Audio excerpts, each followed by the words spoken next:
मद्यधुंद car चालकानं 2 ते 3 वाहनांना उडवलंय। या अपघातात सुमारे 9 जण जखमी झाल्याचं कळतंय। तर उल्हासनगरमध्ये आज पहाटे हिट अँड रनची घटना घडली आहे। एका मद्यधुंद कार चालकानं 2 ते 3 वाहनांना उडवली आहे आणि यामध्ये 9 जण गंभीर जखमी झाले आहेत।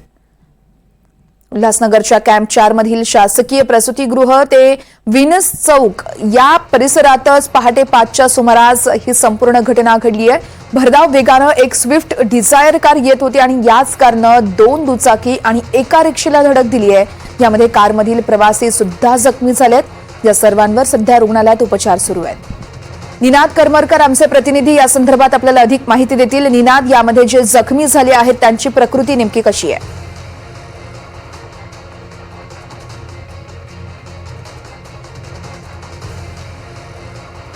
तिथे आणि एका खासगी रुग्णालयात दाखल करण्यात आलेला आहे। प्रकृती काहीशी गंभीर आहे या सर्व लोकांची। 9 लोक एकूण या सगळ्या अपघातामध्ये जखमी झालेले आहेत।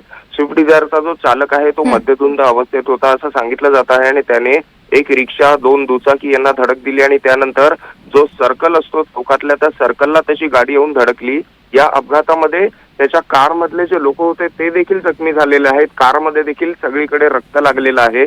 त्यामुळे हे सगळे जे जखमी आहेत त्यांच्यावर सध्या उल्हासनगरचं शासकीय मध्यवर्ती रुग्णालय आणि एका खासगी रुग्णालयात उपचार सुरू आहे। काही लोकांना ठाण्याला सुद्धा नेण्यात आल्याची माहिती मिळते आहे आणि सगळे जे जखमी आहेत ते गंभीर जखमी आहेत आणि त्यांच्यावर सध्या उपचार सुरू आहे। निश्चितच निनाद, त्यामुळे आता पुढे चालकावर काय कारवाई केली जाते बघावं लागेल। धन्यवाद तुम्ही दिलेल्या माहितीसाठी। तर अपघातात 9 जण जखमी झाल्याची माहिती आहे आणि या गंभीर जखमी झालेल्या सगळ्यांवरच रुग्णालयात उपचारही केले जात आहेत। पहाटे 5च्या सुमारास ही घटना घडली आहे। स्विफ्ट डिझायर ही कार आली आणि याच कारनं 2 दुचाकी चालक आणि एका रिक्षाला जोरदार धडक दिली आहे आणि याच अपघातात सुमारे 9 जण जखमी झालेत। तर चालक हा मद्यधुंद अवस्थेत असल्याची प्राथमिक माहिती सध्या तरी समोर येते।